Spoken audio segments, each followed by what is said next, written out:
नमस्कार. नुकतीच दासनवमी झाली आणि आता आपण आज माघ वद्य त्रयोदशीला येणारी जी महाशिवरात्र आहे तिच्याविषयी आपण थोडक्यात अभ्यास करूयात. तसं बघायला गेलं तर आपला दशावतारातला अवतार कृष्ण अवतार चाललेला आहे, परंतु आपण हे झाल्यानंतर आता पुढे विचार करूयात त्याचा. मध्ये आलेले जे आहेत ते थोडा अभ्यास केला की आपल्याला तेवढी प्रेरणा मिळते आणखीन. आणि म्हणून महाशिवरात्रीचा अर्थच असा आहे की शिवो भूत्वा शिवम यजेत, म्हणजे शिव ही ज्ञानाची देवता आहे. मला ज्ञान बनून भक्ती करायची आहे, शिव बनून भक्ती करायची आहे. शिवो भूत्वा शिवम यजेत, रामो भूत्वा रामम यजेत, म्हणजे ते गुण माझ्या जीवनामध्ये येण्याचा प्रयत्न करत करत मी भक्ती करणार आहे, असा त्याचा अर्थ आहे. आणि म्हणून ही जी शिवरात्र आहे या दिवशी पूर्ण देवळांमध्ये उत्सव साजरा करतात. घराघरामध्ये बायका सगळेजण उपास करतात त्या दिवशी. जप जाप्य धारणा उपासना साधना हे सगळं चालूच असतं. हा दिवस खूप महत्वाचा आणि पवित्र मानला जातो. महाशिवरात्र या दिवशी शिवाची उपासना करायची आहे आपल्याला. तसं बघायला गेलं तर या वेळेला आपण आता मागच्या व्हिडिओमध्ये आपण संपूर्ण शिव हे काय आहे, शिवचं महत्व काय आहे ते आपण बघितलं. आता आपण शिव महिन्म काय आहेत म्हणण्यासाठी जे दिलेलं आहे आपल्याला, त्याचा जर थोडस महत्वाचा अभ्यास आपण थोडासा करूया, जितक्या वेळात बसेल तितक्या वेळा. भगवान शंकरांची स्तुती केलेली आहे पुष्पदंताने. आणि म्हणून पुष्पदंत हा भगवान शंकराचा सेवक गंधर्व, आणि त्यांनी अजाणतेपणे निर्माल्य ओलांडलेलं असतं, आणि म्हणून त्यांनी त्याचं अदृश्य शक्ती नाहीशी झालेली असती, ती पुन्हा परत यावी म्हणून त्यांनी भगवंताची स्तुती केलेली आहे. आणि ते स्तुतीचं स्तोत्र म्हणजे शिव महिन्म स्तोत्र होय. त्याच्यामध्ये हे एक भक्तीचं अतिशय सुंदर स्तोत्र आहे. याच्यामध्ये हे कल्याणकारी आहे, मनोहारी आहे आणि पुण्यदायी आहे असं स्तोत्र आहे हे. याच्यामध्ये स्तुती केलेली आहे ती आपण 28 श्लोक आहे, 28वा जो श्लोक आहे त्याच्यामध्ये बघितलं तर त्यांनी भगवंताची सगळी नावं घेऊन त्याला हाका मारलेली आहे. आणि म्हणून कोणाची स्तुती हाका मारून केली की त्यांना खूप आनंद होतो. सामान्य माणसाचं आहे तर हे तो भगवंतच आहेत. आणि म्हणून त्यांनी काय म्हटलेलं आहे की भवो शर्व रुद्र पशुपती रथोग्र सह महान तथा भीमेशाना यतिभिना यदद्भिनाष्टाकतमिदम् अमुष्मिन् प्रत्येकम् प्रविचरति देव श्रुतिरपि प्रियायास्मे धाम्ने प्रणिहित नमस्योऽस्मि भवते, असं म्हणून त्यांनी भगवंताची स्तुती केली.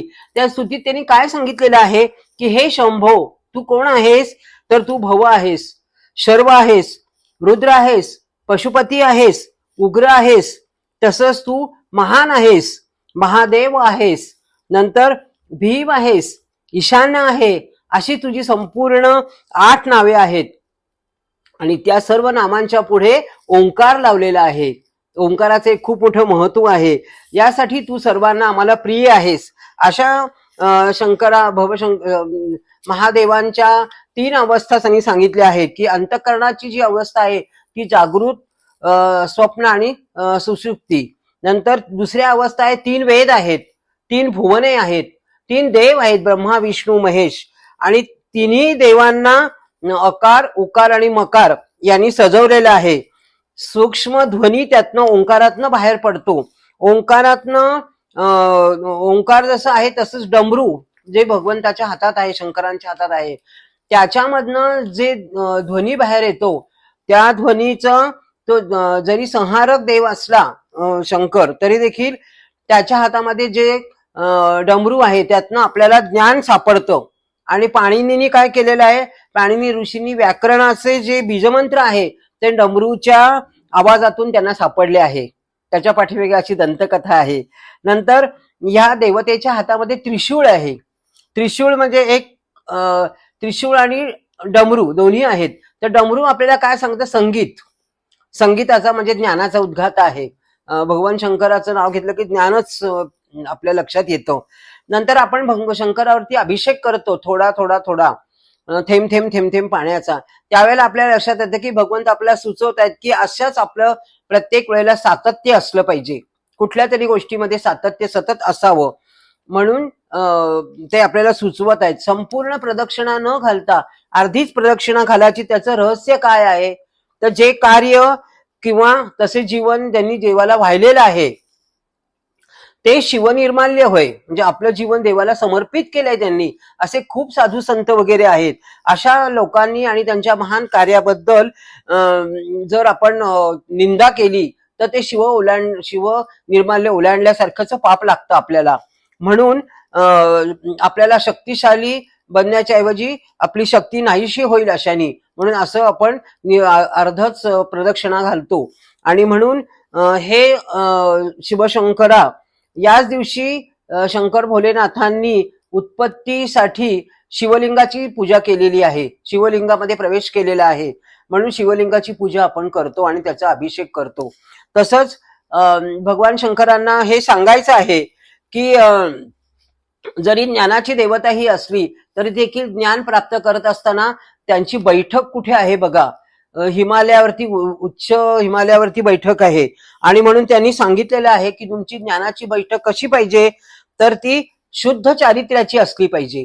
म्हणजे शुद्ध बैठकीला चारित्र्याची जोड असली पाहिजे, हे ते आपल्याला समजवत आहेत. म्हणून आपण आता त्यांचं पूजन करताना आपण त्यांना एवढंच म्हणूयात की हे त्रिपुर नाशका शिवा, तू तुझ्या गुणवर्णनाने थोडे बहुत का विना पण आमची शिवमहिमा म्हणून वाणी पवित्र होऊ देत, असा आशीर्वाद आम्हाला दे.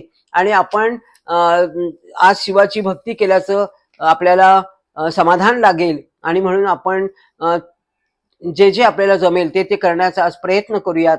म्हणजेच आपली शिवरात्र पूर्ण अर्थाने पूर्ण होईल. असं म्हणून मी माझं हे पुष्प भगवंत त्यांनी अर्पण करते आणि सर्व